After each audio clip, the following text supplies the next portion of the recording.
get started. Okay. Let me know if you guys need anything, and one of our guys is gonna be here in no time. Thank you. Today is July 31st, 2022. My name is Laura Isabel Serna, and I'm interviewing Maria Escobedo for the Voces of Animation project, part of the University of Texas at Austin Voces Oral History Center, in partnership with the University of Texas at Arlington Department of Communication. We're at the offices of the Animation Guild, IATSE Local 839 in Burbank, California. Thank you, Maria, for agreeing to this interview. So if you could introduce yourself, your name and your occupation, and what you do in the field of animation. Sure. So my name is Maria Escobedo, and I'm primarily a writer in animation. I've done other things in other forms of media, written and directed, but live action stuff too. But in animation, a writer and creator. Great. Well, we're going to talk about maybe the relationship between those two kinds of media making, those two different forms, in a second. But I want to start by just asking some questions about what your youth was like. So you told me that you were born in New York. Maybe you could talk a little bit about your family, kind of where in New York you grew up, and what it was like growing up there in the 60s and 70s.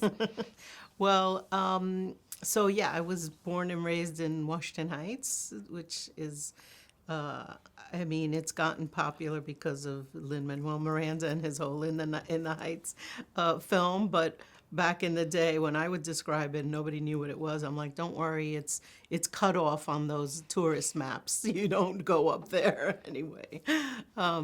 But it was a beautiful, sort of growing up in that area because it was very mixed. The people were very diverse, and it was an apartment buildings, all buildings, but it had like such a great sense of community. My family is from Cuba, so I was born in New York, so first generation really, And at the time in Washington Heights it was very mixed. So we had, Latinos, we had Cuban, Puerto Rican, a lot of Puerto Rican, Dominican, a lot of Caribbean, Islanders. And then there were like Irish and German and Jewish and Italian and all of it. So it was a very mixed, I thought, great place. When did your parents come to the U.S.? They came, my dad came first, and then my mom came after him, and it was pretty much in the 50s.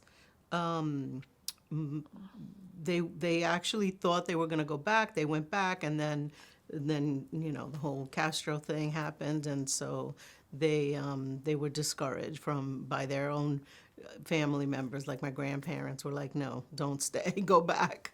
As hard as it was in New York, because it was still hard to have to come here from another country and not know the language and all of that. But it was better then. And what kind of work did they do when you were growing up? Well, my mom and dad divorced when I was young, around 7 or 8. But my dad was a mechanic, car mechanic, and he worked at GM. There was a big plant in GM.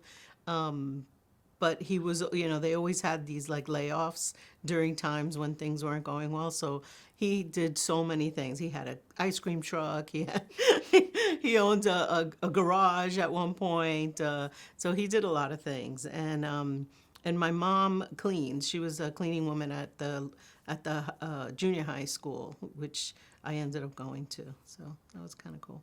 Yeah, your dad sounded like a typical New Yorker, immigrant in New York, hustling All the time. Did you have brothers and sisters? Or? I have an older brother and an older sister. Yeah. And so what did you, so you're working in this field of media, and did you consume a lot of media as a child? Oh, yeah. That was my babysitter, for sure. The television? The television. Did you go to the movies? My mother loved the movies, so we were always going to the movies. And And she was never one to like, I mean, maybe even back in the day they didn't care that much, but we, like now it's like, oh, what time is the movie starting? And, get there at that time. Back we would walk into the middle of the movie and it's like, it already started. You're like, half an hour in, it doesn't matter. My mother would go like, come on. And then we stayed to see the first half of the movie. That was like a very typical thing that we did as crazy. What were some films that made an impact on you, or were there films that made an impact on you that made you want to go into the field of media?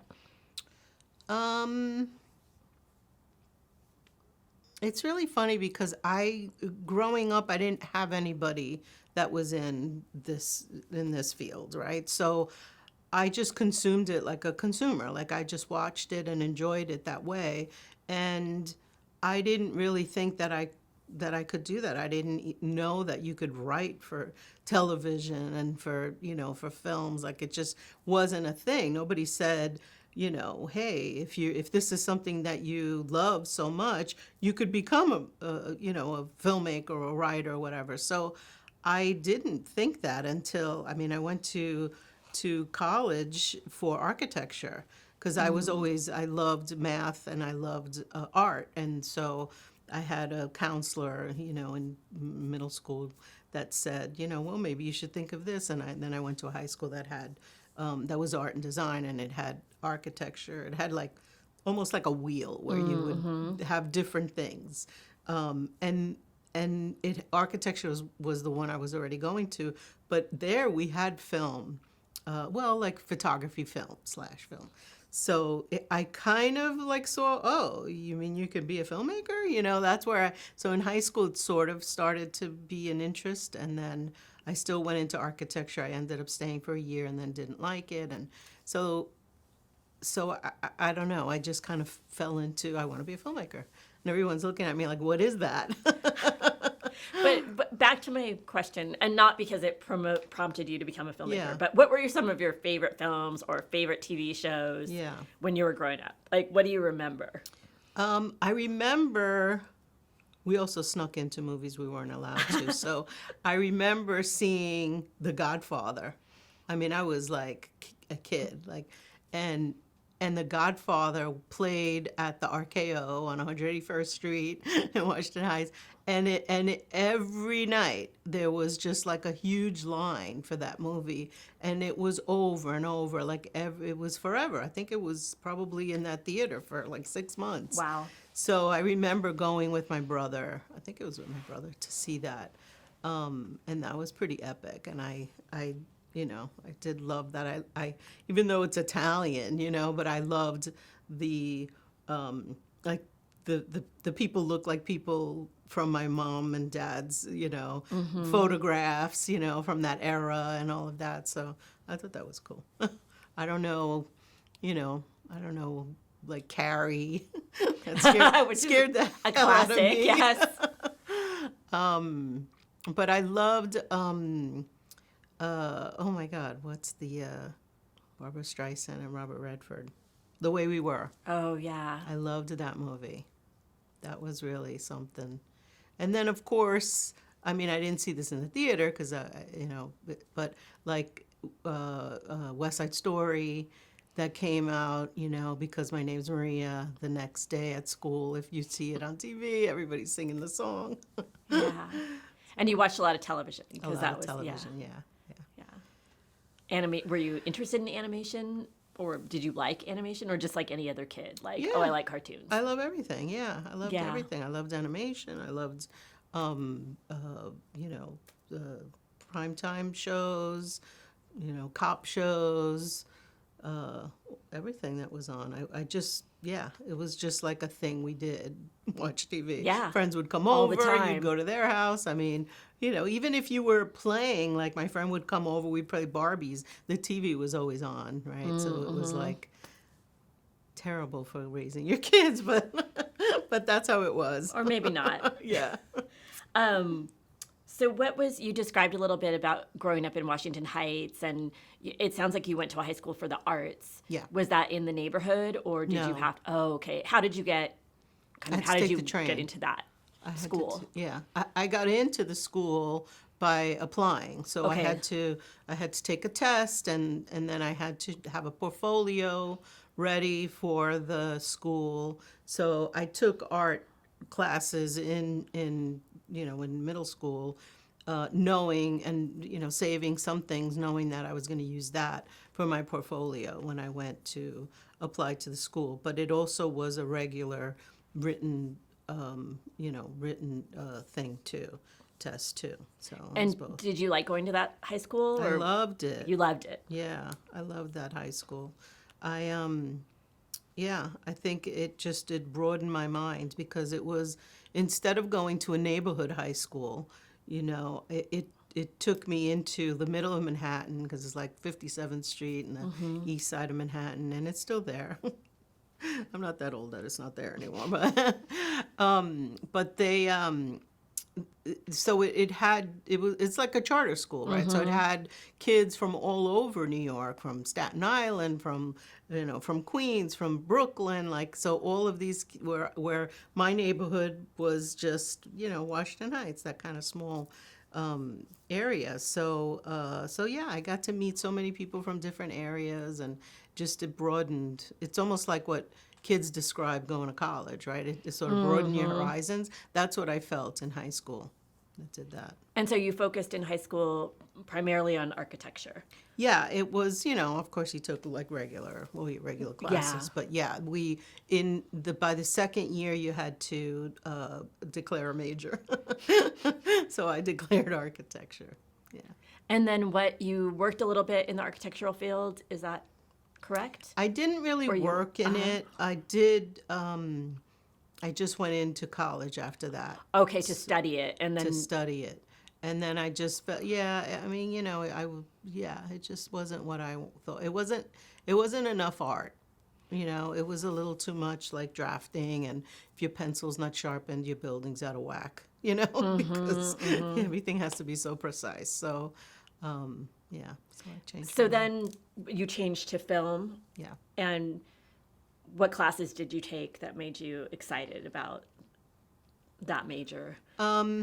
We did take an animation class, where and I was pretty good at drawing. I mean, I haven't really pursued that at all, but I was good at drawing when I was younger. So I did this, funny little animation thing.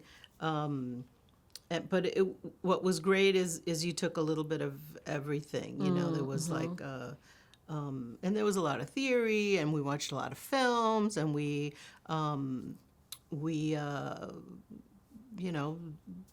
sort of talked about the film and the theory of it, behind it, and the time period when it was shot, and what these things actually meant, maybe, because of what was going on in the world, and so.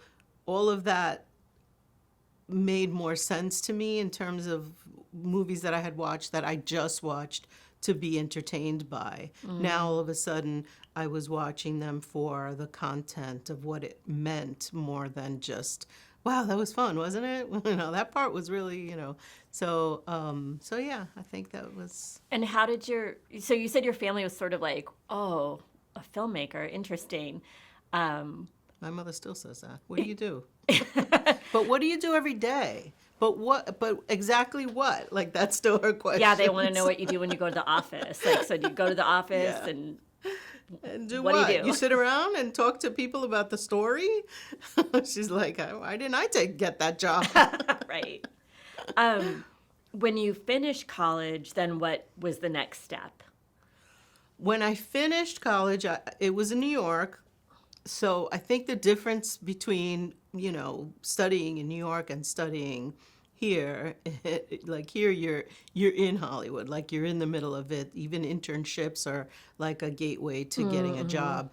In New York, when I graduated, which was in the late 80s, I didn't, there wasn't really that sort of film movement. There was like a little bit of the independent film movement, but not like, not that much. What a lot of people graduated and went into advertising, which is what I ended up doing. So I started a advertising like agency / production company, and did that for, for a good amount of years.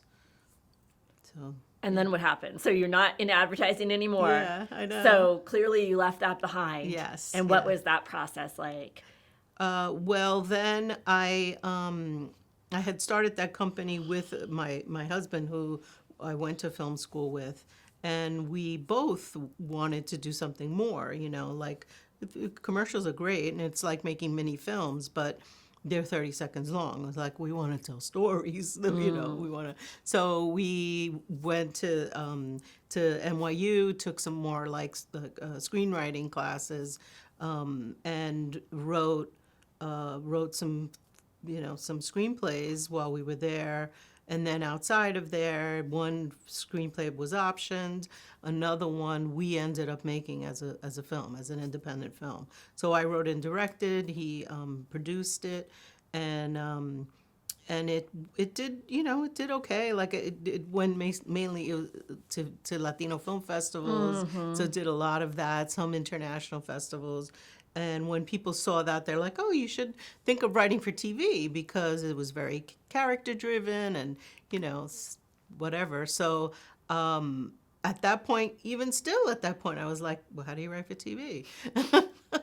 I was never really shown, that this is the way to do it. So so there was a workshop, which was the National Hispanic Media Coalition had a workshop, TV workshop, and it was just kind of starting out, getting off the ground, and I applied to that, and I got in, and even going in, I went in with a screenplay, because I didn't have a TV spec. So at that point, they were like, okay, we're just getting started, so that's fine, and then I wrote 2 specs in 5 weeks, 2 television specs, and one of those got me into Disney. Disney has a Disney ABC TV writing program. So I got into that, which made me move from New York to LA. That's what got me here. That's how you got here. Yes. And what was that? What was the workshop like? Maybe you could describe a little bit more, like who were the other participants, who was leading it, the National Hispanic Media Coalition workshop? Well, the workshop was led by Jeff Harris, who used to be an NBC executive, and the other participants were also like up and coming, like I mean, now it's like a really well-run machine, that workshop. When I started, it was sort of like a retreat almost. Go out. It was in New Mexico, go out to New Mexico, you had a bed and breakfast, you sort of have the time to focus on writing. Now it's like, it's in the, it's here, it's in LA. It's like, you can do it while you're still working or while you're still doing other things. But, and it was small, I think it was like 6 people, 6 other writers, and they all went into different things. They did, I don't know that either of them, I can't remember. Some are filmmakers. One is running the Latino Film Festival in San Antonio. Oh, okay. So, Interesting. So they went into different things, parts yeah, of media yeah. Industry. And so then you got this fellowship at Disney. Maybe you could, I'm assuming it was competitive. Oh, that yeah. You had to apply. Yeah, you had to apply. I think there were like, I don't know how many people applied to that, like, less than 10,000 maybe, but yeah, like something for like 7,000 to 10,000 people apply. And what was that program like? Like how was it structured? Yeah. What were you doing? Yeah. That was structured where you are, you're assigned an executive, right? Okay. So you're sort of pitching them your ideas, and then you formulate that idea into a script that you want to write. Now, at the time, we were doing specs, so you had to pick a show that was on television at the moment. I think now they let you do original ideas.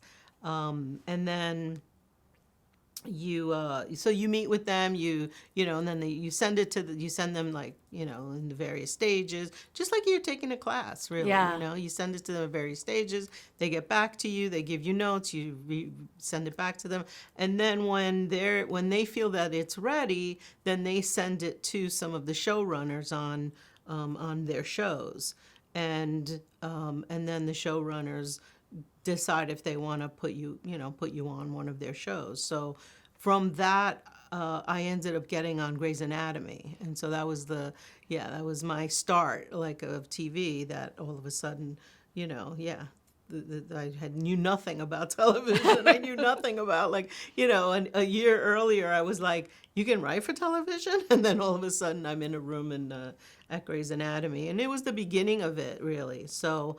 And it was great. Like, I had such a great experience there. I learned a lot. Unfortunately, they had a writer's strike, just as I remember that. I was yeah. doing. It was 2008, I think, and there was a writer's strike, and I had just moved here, the whole thing. So, fortunately and unfortunately, because I didn't, I had to. Now I had to work, right? Because the fellowship was paying you also while you were there. But once the fellowship is done, like, that's it. You're not getting paid. So I had a friend that was working at Nickelodeon in animation. And he said, well, animation is a totally different union than the Writers Guild. So you can write here without crossing picket lines, because that's important to me. I don't want to cross picket lines. My mom was a union worker. My dad was a union worker. And so I'm like, okay. So I went, I applied, and I got on Go Diego Go, which was Dora the Explorer's cousin. Yeah. So that's kind of what led to my animation work, is that it was because of the strike that I sort of went over there, and then, after a while, like, one job leads to another, leads to another, leads to another. You get a reputation for how well you work, and then I sort of I mean, I'm still working in that field. I've gone back and forth. I mean, I've written for live action still also, and like, I wrote for Hulu, East Los High. That was really fun, and I developed pilots for TV, like a teen one, and a live action, like ABC. I sold the pilot to ABC. But, and a movie to Lifetime, like a lot of things, and not every one of them led to it being made. But, you pitch, they buy your pitch, you develop the project with them, and then it either makes it as a series or as a movie, or it doesn't. And a lot of times it doesn't, but you get paid. I think that's a fascinating part of the industry that most people don't realize, right? That you spend a lot of creative energy developing projects that may never see the light of day. Right. And that's just part of how it goes. It's a working writer. You're a working writer, So what is the difference between writing for live action and writing for animation? Like, how do you kind of navigate those two different modes? I know I get that question a lot, and I kind of wonder, really, like, I think that one of the things that I like about animation is that it's short, and because the kids are younger, right? You have to, like, be really clear about what you're trying to say, what your takeaway is, and I think that really helps in terms of the live action.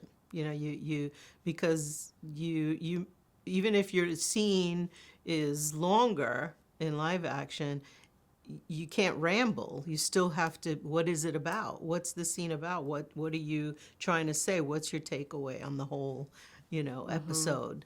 So I think that sort of helps a little bit, with being more succinct and just knowing what you're trying to say and where you're trying to go. The other thing is that what I love to write is family. So kids, writing for kids is all about family, even if it's just the kids doing their own thing, but it's still, it still has a lot to do with family. And and that's what I love about live action too. If it if it revolves around a family, whether it's a family of friends or or an actual family. So what do you prefer to write for animation or for live action, or is it just sort of a different muscle that you're exercising, a different I kind of prefer to write for storytelling? both. Okay, Like yeah.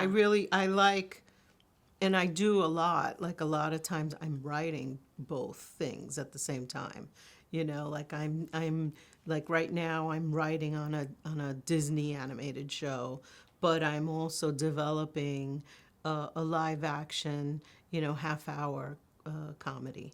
So I love being able to jump back and forth on those two things. It just it's almost like it's my way of going to the beach or taking a hike. Yeah. It takes my brain into a different Yeah. area, even though my eyes suffer because you're always looking at the screen. Yeah, but you get a different kind of get to do something else for a while and then come back to it. Yeah, you jump in a What's- different world. What's the animated show that you've worked on that you've liked the most or that you've enjoyed the most?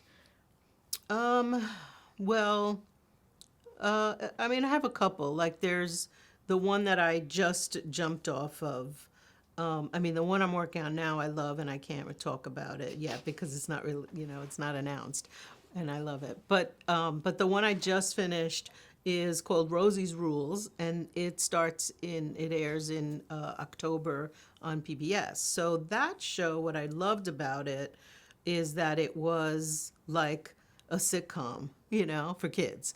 And so it also had a first generation Latina, so she's mixed because her mom is American but her dad is from Mexico City. So I felt a connection to her because I'm first generation. So there were a lot of things that I felt like, well, she wouldn't lean towards this side too much because she's born here. But then, well, she's not completely American either because she's, or not that she isn't, but she doesn't feel it, like she's got more to her than just this. And I felt that growing up, like I was always, one day I'm American, another day I'm Cuban, another day I'm Cuban American, so it was always that like sort of fine line. And I loved that about her. And so that I really connected to that character as we were writing her.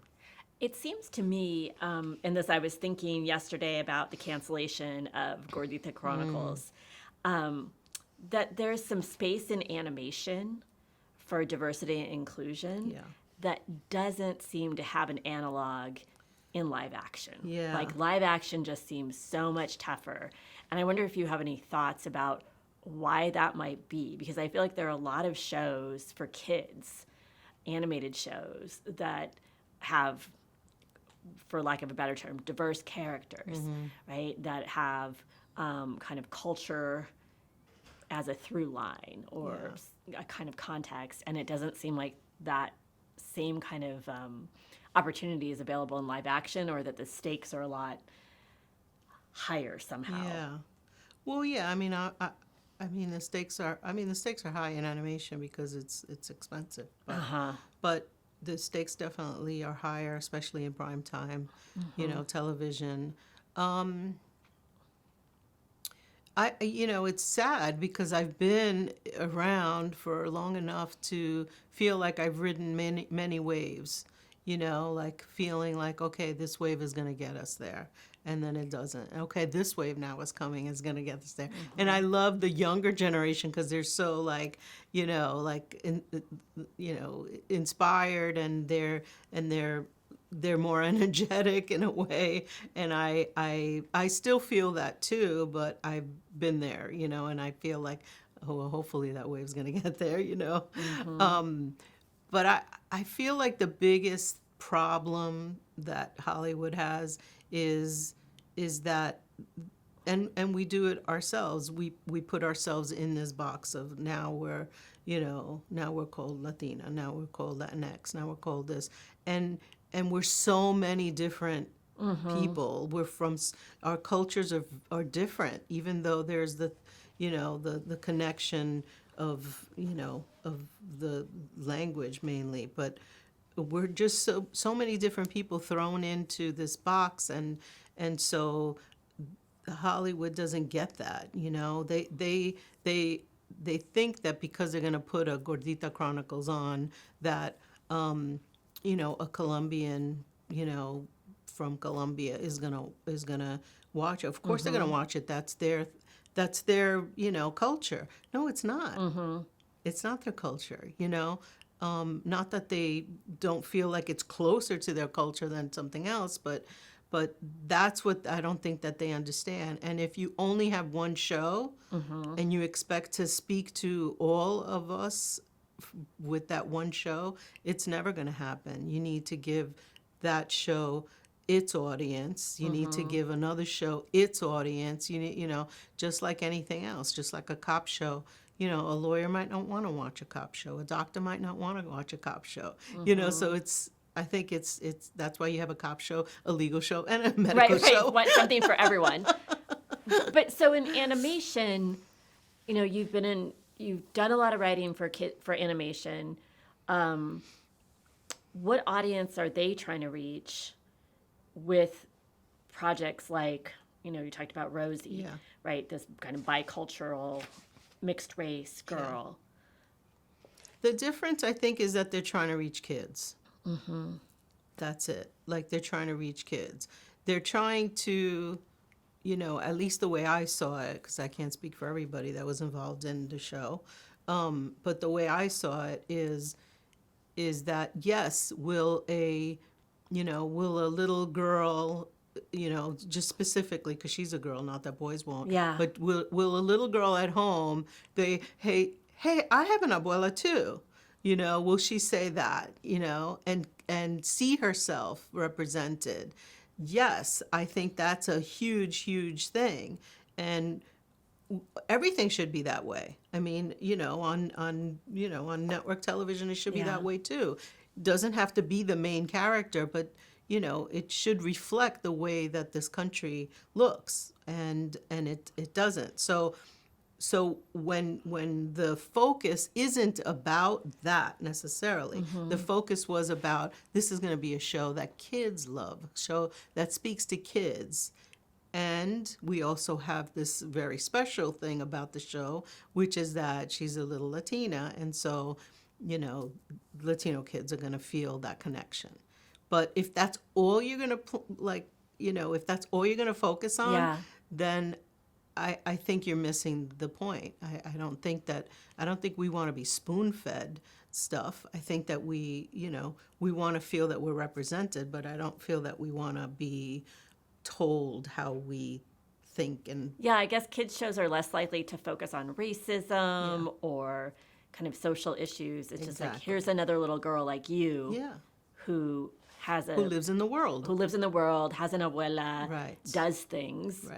Right. Exactly. Has adventures and confronts problems and resolves them, as opposed to that kind of identity being the main focus of the writing. Yeah. So going back a little bit to when you were at Disney, you worked with one specific executive. Did you have other mentors who kind of helped you navigate that really early part of your career, or? I didn't. I don't think that I can say I did. And when I was a member of the Writers Guild, I had a friend that kind of invited me to the Latino Writers Committee, and so I went to that, and it was like 6 people, and I'm like, oh my God, this is the Latino Writers Committee, 6 people. And I felt like I didn't belong, not to that committee, but I didn't belong to the Writers Guild because, this is it. And so I was sort of hooked by my friends to join, to run that committee. And I was like, oh my God, but I did it. And then, not because of me, even though I did my best to run that committee, but I think more and more Latinos, were started to get into the guild, for one reason or another. And that committee grew to a point where we needed the bigger conference room, where we were doing amazing networking events, and it just that is what I think I didn't have, and writers who were more experienced were being mentors to writers who were just starting out on, and so I didn't necessarily feel like I had it, but I think I was part of bringing that to the new writers, and that made me happy. So I've heard a lot of stories, some of them, anecdotes about writers' rooms and what it's like to be the only X person in the room. Did you ever have any experiences that made you feel alienated in a writer's room? And if so, how did you negotiate that or navigate it? Yeah, I mean, I got that from both sides, from the female point of view also, sometimes being the only woman or the only woman to speak up about something. And, and yes, being the only Latina, there were definitely times when I'm the only Latina.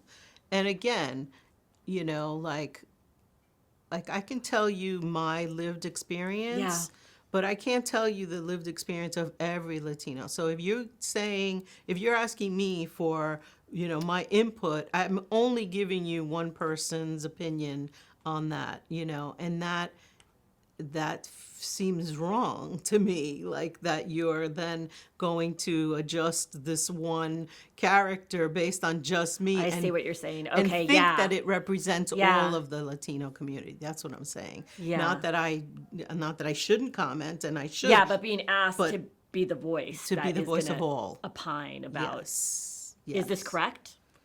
Exactly. Maria, is this correct? Yes, Yeah, exactly. and you would say, And well. I'm like, well, there are cultural consultants you can ask. Yeah. I can tell you my experience, but there are cultural consultants who study this and who do, if you really want to get some, specific stuff.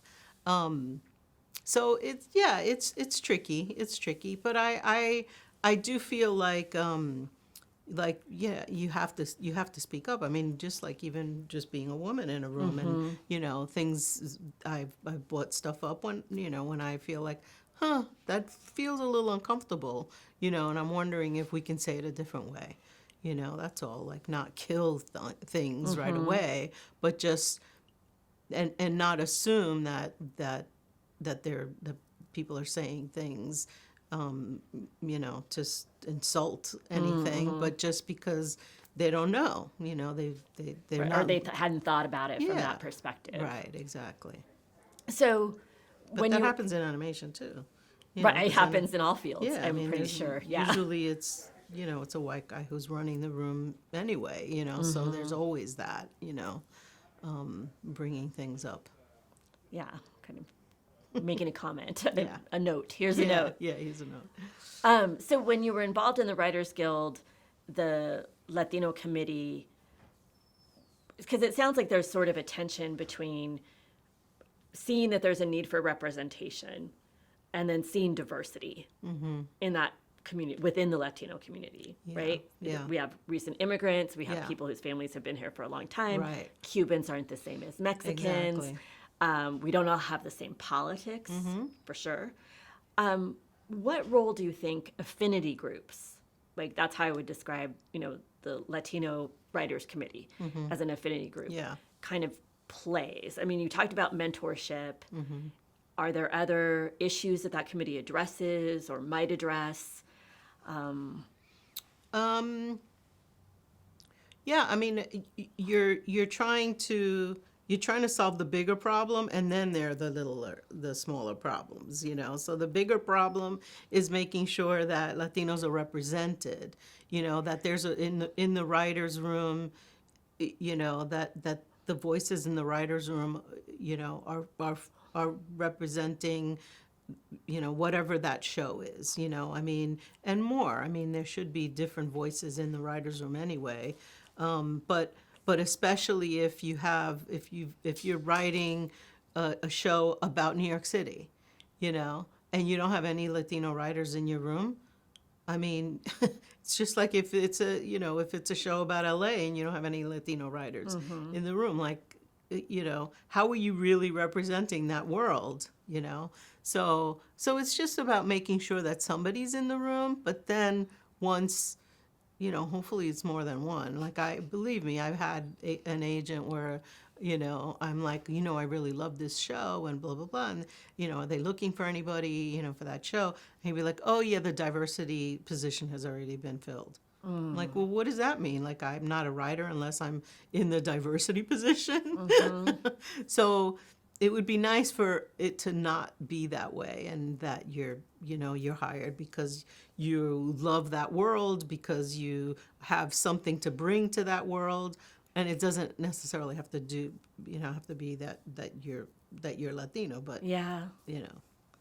So does being Cuban American, I don't know if that's how you identify, maybe you don't identify it that way, but influence how you write characters or how you write stories? Like, can you yourself see it in your work? I mean, I think that there's a lot that I bring, and in terms of like being a New Yorker. Like, to me, I identify with being born and raised in a city, right? In a city that is diverse, that has a lot of voices. And yes, my mom, primarily being raised by her, my mom's liked to speak Spanish in the home, but I was the baby, so my brother and sister were already speaking English, so there was a lot of the English coming into the home too, and so I think in English, right? So, but then also what I feel about specifically being Cuban is that I didn't have a connection to Cuba because we never were able to go there, so I had friends. I had one of my close friends was Mexican. Every summer they were in Mexico, spending their summers in Mexico. And I was like, well, I went to Miami where I had a lot of family, but I also had some family in Puerto Rico for Cubans that had come to New York, and they couldn't deal with like not knowing the language or whatever, and then they went to Puerto Rico. And so I spent a lot of time in Puerto Rico, and then people were like, oh, are you Puerto Rican? No, I'm not, but I'm so, like, I love the Puerto Rican culture. I know it. I was, basically raised going there every summer. And so, and there were a lot of Puerto Ricans in my neighborhood too. So my experience as being Cuban American from New York City is different than a Cuban American that was born and raised in Miami. Yeah. So there's so many, there's so many different, and I know people who were Cuban who were raised here in LA. So that has to be a different experience too, so it's geographical. This is a big country. Yeah, people have diverse experiences Yeah. depending where they land Exactly. and put it roots in. So you were talking before we started recording about your mom asking you, what do you do all day? And so I'm curious, actually, what is it like to write, let's say, an episode of animated children's television? What is the process? Yeah. So the process is basically if you're the staff writer, story editor, which is you're not the creator. So the creator has their vision, and has written the pilot and the Bible. So you come in, if you're the story editor, you're sort of their right hand person, so you can have a say in the Bible and in the pilot as well, and you kind of work together. But so basically what you're doing is you're developing how many episodes you're going to need for that season. So if you need, a lot of animation is 11 minutes long, so there's 2 episodes per show. So you're sort of figuring out, what kind of stories do you want to tell between, here and here, and what will the main character, how will the main character shine in what situations and all of that. So first you sort of think broad strokes that way, about the season and about the the sort of flow of it, what the surrounding characters and all of that, and then you just start by pitching stories. Well, what if she did this, or what if he did this? What if the best friend happened? This, and that's no different than live action. Yeah. That's the same thing you do in a writer's room. You're pitching out your different arcs for the season. And then, so, okay, we love that, and you send that in like as a little nugget, right? So it's like 4 sentences, and then it has to get approved by either the creator, unless the creator was in the room with you. It has to go to the network, it has to go to the studio. Like, there's lots of, people who can poo-poo it at one point before you move forward. So you have to have a lot of them. And that's where you feel after a while, it's like, what else you got? What else you got? What else you got? You have to be an idea machine. Yes, you do. Spitting them out. And then from there, you write something a little bit longer, which is like a story, not storyboard, springboard. And then from that, you write an outline or premise. Everybody calls it different things, but premise and then you write an outline of it. So each of these stages get approved, by the different people involved. And all of that you're not really doing in the room. Like each writer is writing and then submitting it, and then if it's getting approved, like if you go from the idea to the outline, then we do meet in a room. They call that breaking the story. So you take that story and you make it into your outline, and so it's a little bit easier before you get to actually writing the script, that you have an outline. You have the plans of where you're going to go with the story. And then again, the first draft of the script has to get approved, and then the second draft. And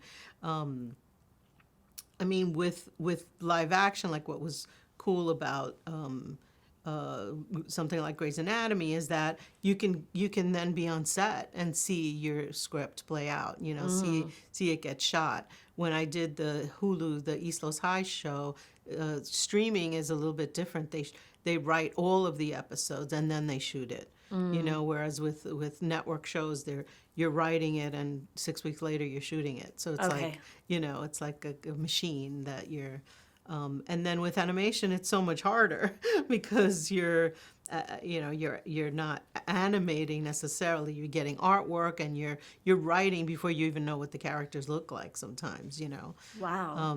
And then so you're writing something and then you'll get art and you'll be like, oh my God, how exciting! And you get really into it. And then you do the recordings of the actors, and then it goes into animation. So, I've written stuff that I probably wrote 2 years ago and I haven't even seen it yet, so. Okay, so there's a long kind of Yeah. time frame in terms of animation production that's a little bit different from live television or live action television. Definitely.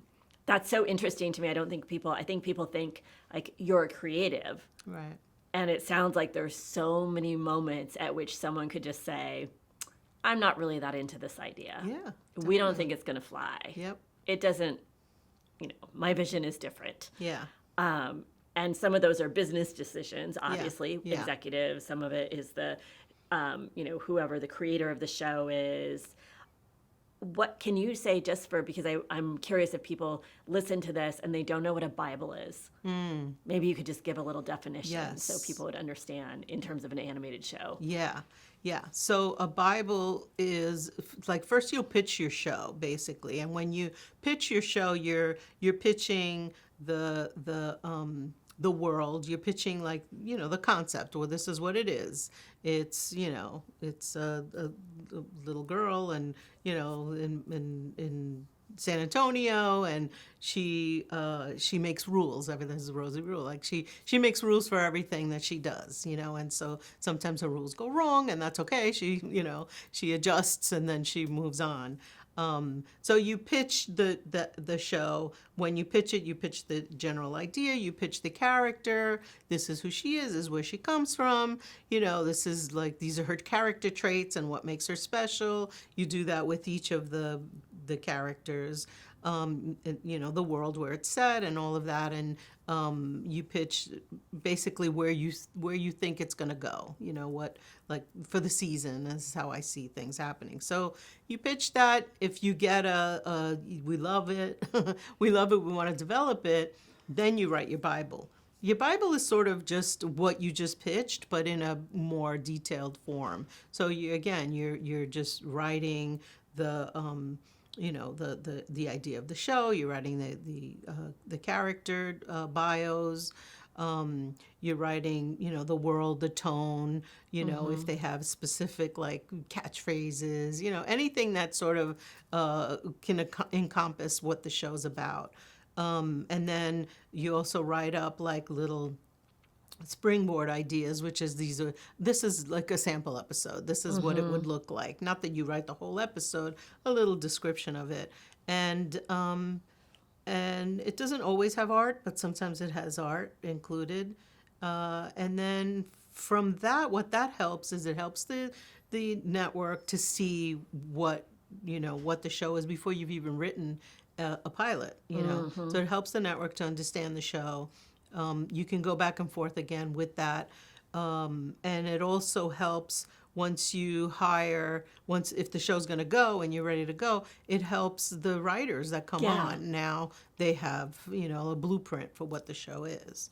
Sort of like here's your sandbox. Yeah, that you can play in. Yeah. Right. Yeah. And in this world, trees are blue. Yes. And you got to work with that. Exactly.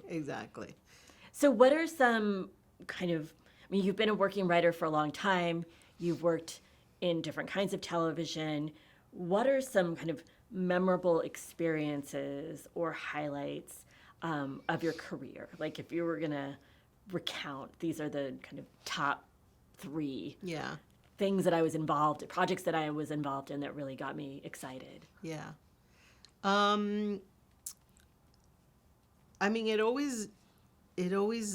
It's always fun when you can introduce yourself and somebody goes, oh, I know who you are. You've done this and you've done that, without you having to say, oh, this is my bio. Let me tell you who I am, Yeah.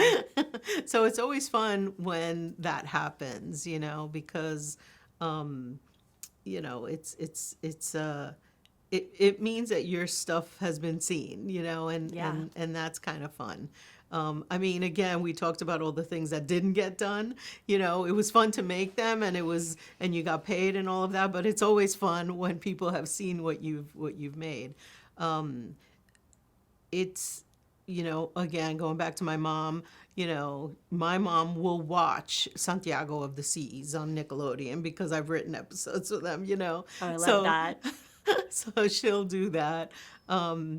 And that's kind of fun, to know that she's watching something that I created. And I guess it's more about that, like having even my daughter, if she's describing what I do, and like there's a specific thing that you can say that I've done, because again, it's when you're a writer, it's hard to describe what you've done or how what you do. So if there's something tangible, it's easier.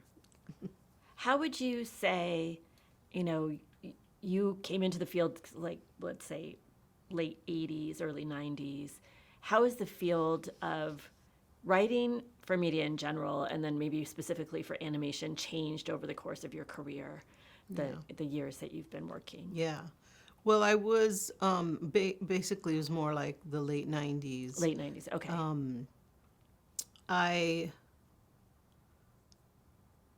I think what's changed is this is just like things in general, because I've watched like things from the 90s like Seinfeld and Will and Grace and Friends and things that I watched at that time. Mm-hmm. And now when I look back and watch it, I feel like like we've evolved in some way, like Will and Grace I was watching, it's like all fat jokes. Like, why are there so many fat jokes, Like, that's not cool today, it's not Yeah. cool to do that, uh, there's just like a certain, and it's not that we're overly sensitive, it's just that humor doesn't have to be about hurting somebody, Yeah. And I think I feel, I hope that we're growing, in that there's comedy in your situation, and in the things that you do, but the comedy doesn't have to be at the expense of somebody else, Yeah. And back even in the 90s, which isn't even that long ago, that was okay. That was like a big, like every episode was about, something that was demeaning, So, I mean, I think the things that have changed, like I said, from going from a little, Latino writers committee that was, 6 people, and now it's in a conference room that you can't even fit everybody in. I think that's a positive, that I see Latino writers being, executive producers, decision makers, and I think more and more, as as long as we're getting people in other areas too of media, like in the decision making positions, in I don't know the makeup of HBO Max that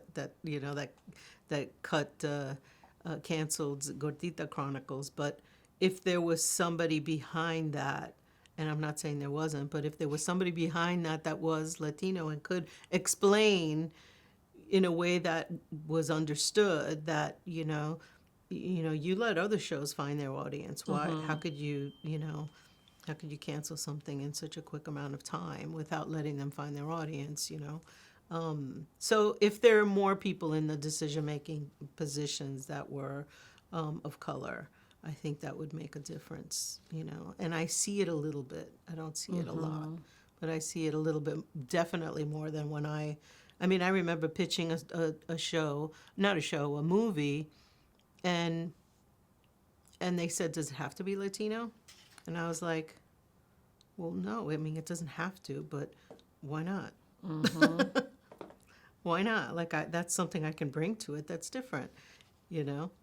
I don't know that. Maybe they still say that today. I don't know. I hope not. Yeah. It seems like things are changing slightly. Yeah. How would you say that you've changed since the beginning of your career, or have you changed, like as a writer or as a creative? I think that what I've learned, and this has made me change, is not to be so precious about your material. I think when you're a writer, especially in a writer's room, and especially for TV, I mean, features maybe is a little different because there's a little more autonomy. But when you're in a writer's room, you're not writing for you. Yeah. I mean, you're giving all of yourself and more to what you're writing, but you're not really writing for you. You're writing for the general, you're writing for the show. Yeah. So if you're getting notes back, and this I helped to say when I was teaching as well, when you're when you're getting notes, it's not an attack on you. It's not an attack on your work. It doesn't have anything to do. Don't take it personally. Yeah, exactly.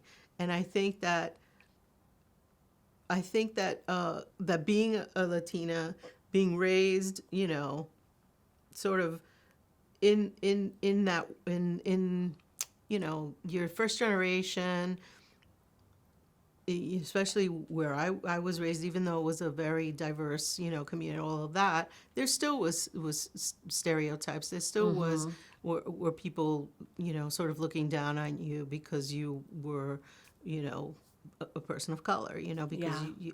and so never quite feeling like you belonged and never quite feeling, so you do grow, especially in New York, you grow up with a chip on your shoulder, and so you have to learn to let that go and just be, just say, okay, you want to change that? Okay, let's see how this is going to make it better, instead of being combative, instead of being,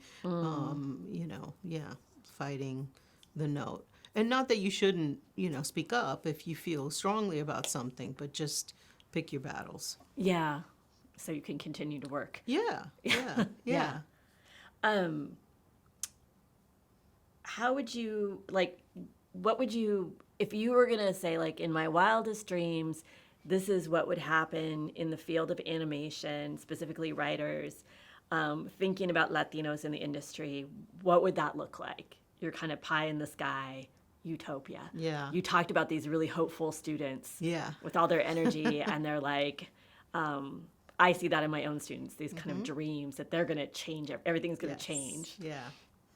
Yeah, I'm actually impressed with hearing more and more that students want to go into animation right away. I feel like the world has changed. The world of animation has changed in a way where it's more inclusive. I mean, a little bit more inclusive. Back in the day, it was 3 people that ran it. Those 3 people Yeah. always got the same.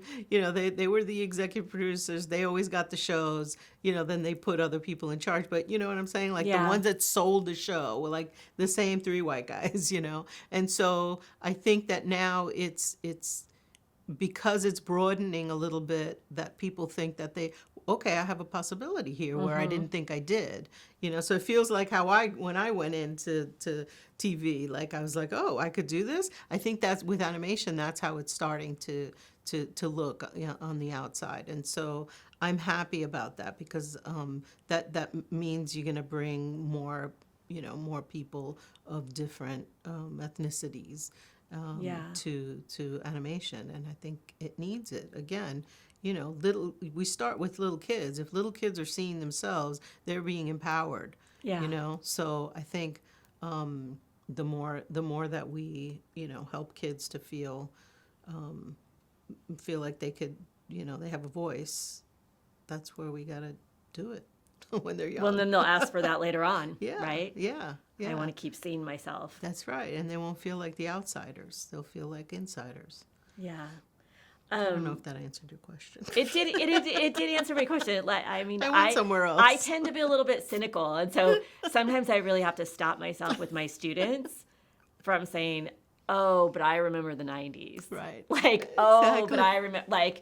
We've had the magazine covers that Yes. this is the moment. Yes. We've had the big buzz at festivals, Yes. etc.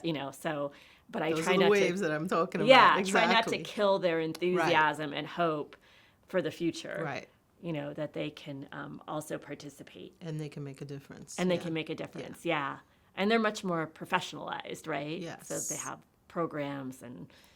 That's the thing. I mean, we being Latina writers, have a little group, that we online, and you have to have at least staffed on a show to be part of the group. So it's very specific, kind of closed off to a specific amount of people, but the thing is that it is like a mentorship. You can ask a question to that group, and you get help. And I didn't have that. Yeah. When I came in, I didn't have that. And I think it's great. I think it's great for people to be able to feel like somebody has their back. You mentioned first, and I don't know where we are on time. Oh, we're good. We're good? Liking architecture because it combined math and art. And then you went into this field that is about story and words, right? Do you ever miss the art part of that? Or do you have an art practice? Do you still... I don't really draw. In fact, I did something recently, and my daughter was like, "You can draw?" I'm like, "Yeah." I can draw too. I just don't do it. But the funny thing with writing, especially for TV, I mean, even films too, especially for TV, is that I almost see it like a math problem. You know, I do. I'm very structure oriented, and so to me, and not everybody's like that. Which is, I'm like, how could you be a TV writer and not like no structure? You know, not that you don't know it, but not it's not intrinsic to who you are. Like I feel like, oh my God, if I can't see the whole thing, then then the story's not there. You know, like that's how I think. And so it is like when you put your beats, your story beats up, you know, like back in the day you'd put them up on the whiteboard, you know, and you figure now you can, you know, do it all through Zoom, you know. Yeah. But to me it all had to make sense. Like this had to go here, this scene has to go after this one because this is what's going to happen here. And it you know, it's to me it's like math. This makes sense. I like that. I like that. Like kind of, so you're visualizing. Yeah. Like what does this look like? Yeah. This story building that I'm Yeah. doing. Yeah. What advice would you give to young people who wanted to get maybe specifically into writing for animation? Like what do they need to do to be successful? And young people, you mean like college, or you mean like College high age, school? 20s, like, you know, Yeah, high school. yeah. I mean, I think that the thing is, if they love something, I mean, if you like grew up on SpongeBob, you know, and you love SpongeBob, write an episode of SpongeBob. How would you like to see SpongeBob? You know, where would you like to see him, you know, have whatever, discover something or have trouble doing this or you know, you write it and then you start to see how a story takes place, you know? So, you know, and that's just for fun. Like, I don't think that you're going to do that and you're going to sell it to SpongeBob, you know? But it's just in terms of it being fun for you, you know? I mean, that's where a lot of these, like, I don't know, what are they when they fan fiction kind of stuff? Yeah, I was That's thinking, what they it do. sounds like fan fiction. Yeah, that's I think that's what you should do. If you love something, if you love Spider-Man, write out a story for Spider-Man. You know, what would you want to do with it? You know, because I think that the passion is what sells.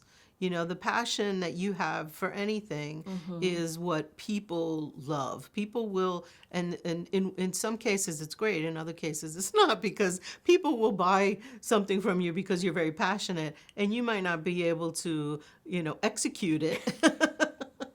Just because you're a good salesperson doesn't mean you can execute. You have the tools to execute. But sometimes the people who can execute something just can't, you know, they don't have the ways, you know, that salesmanship to sort of get it out. So you need a little bit of both. But anyway, the passion. I think that if you want to get into animation, and especially for writing, if you want to get into animation for writing, you should just write.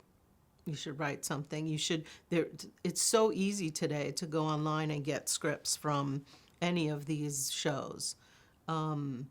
Just dissect it, you know. Pull How does it apart. work? Yeah, and you know, watch it while you're reading the script. Stop it, read it, go back. I mean, I did that a lot of times, especially when I was writing like a spec of a show. You know, I remember writing a Law and Order, and I was like, you know, watch the show, you know, read the script, stop it, and say to myself, why did they do that, and what did they do? You know, it's again a puzzle, you know, math problem. But I think that that's what they should do. Teach themselves. Yeah. Use that passion to kind of educate themselves. Yeah. Etc. I love it. Is there anything that we haven't talked about that you would like to talk about? I mean, this is not that this is negative, but there is just like, you know, what happens sometimes, and this is not just in animation also, but other things, is that sometimes they're still only giving the projects to, you know, those three people. Yeah. Los tres gaticos. They're only giving them to those three people. And then what happens is now that person is creating a Latino show. And so then they need people like me to come in and be, as my friend put it, the salsa. Yep. You know, and I don't want to be your salsa. Like if I'm going to be part of the show, then I want to be part of it. You know, it's okay that you developed it or that you created it. I mean, you know, they could have come to me, you know, but they're going to the same, you know, 3 people usually, and then they want to have somebody, you know, sort of come in and just, you know, be the one that they point to and go, are we doing that right? Are we doing, you know, and that's not the step in the right direction, really. You know, I think that, you know, you have to, there are enough people who are at the point where they can also develop, you know, create their own shows. And the only reason they haven't is because they haven't had that opportunity, because you're giving it to the same 3 people, you know? So I think that's kind of the next. The industry is so conservative. That's my read of it. Yeah. Like they really want a sure thing. So if those 3 guys, let's imagine, if those 3 guys can have shown that they can deliver because they've been given the chance to deliver. Then they're like, okay, well, we'll just go with that guy because, you know, we know. Yeah. Or we think we know. You think you know because that guy has a lot of support. Yeah. Under him. So, all the salsa. That's exactly. Like, all the salsa on his chips. Exactly. Yeah. And you know, and sometimes those guys, and I've seen it with friends, you know, my friend is running the room, but that guy is getting the credit for for creating the show. But he just got it because he's got the deal. Yeah. And then he's not even there. He'll come in, you know, do a quick thing and then leave. And why didn't they give it to her in the first place? She's the one that's doing the whole thing, you know? So, do you think streaming has created more opportunities for oh example, my God, I don't know how much time we have for streaming. Because streaming has created more opportunities, yes. And especially I've seen like a lot of those writers in that Latino Writers Committee that I'm saying, a lot of them are working on streaming shows. The problem with streaming is that it's very short windows of time. So if you're on a network show, you know, you're working for a long period of time. You're shooting as you're writing, you know, you have like a long period. With streaming, it's like they want to throw you into a room and, you know, and get all of those scripts written in that short amount of time. Like they really tighten it all, and they're only writing 8 episodes or 10 episodes, right? So now what happens is you're done, and now they're going to go shoot it. You have no job anymore. So now you're out of work, and now you're looking for your next gig, and so it's harder. It's a harder way to make a living as a writer because of streaming. There's, you know, so it's like a, you know, yin and yang. I mean, or good and bad. Yeah. There's opportunities, but it's also it's a little bit more precarious. Yes, yeah. Like with the timing and et cetera. Yeah. Interesting. Yeah, yeah. Yeah, streaming. So even money, and they cap it a certain amount, you know, on lower than what, and you don't get residuals. Right. I know that's streaming. a huge issue. Which animation is the same thing. Yeah. You don't get residuals either. You don't get residuals in animated television. No. So different union, different deal. Yeah, yeah. Did you realize that when you started writing for animation? No. I didn't realize that. And let me tell you, them Dora the Explorer episodes have gone everywhere. And they've been on DVDs and on, you know, and everywhere. And yeah, I only got paid for that one script. Wow. So interesting. I mean, this is also part of the industry that young aspiring writers need to know about, right? Yes. Like the business side. I've told them that. Yeah. As much as I can. Great. But, you know, look, in the end, I mean, because then people are like, well, but, you you make in animation, you make a portion of what you make in live action, which is true. And I don't see the difference. Writing is writing, story, character's character. Like, it's all the same. But when I think back on, my brother was a mailman, my sister is a nurse. When I think of how hard they work and the hours that they've put in and all of that, and I compare my salary to their salary, I'm like, I better shut up. Yeah, I'm fine. So exactly. So it's relative, Yeah, when you're first gen, it lets you put things in perspective. You're like, Exactly. oh, okay. Exactly. Yeah, I don't have to get my hands dirty or Yeah. spend all day outside, be on my feet, Yep. etc. Well, thank you so much for this interview. Thank It was you. so great to talk to you. Really appreciate you contributing. Good. So I think we're good. Yes. Thank Yeah, you. that's good.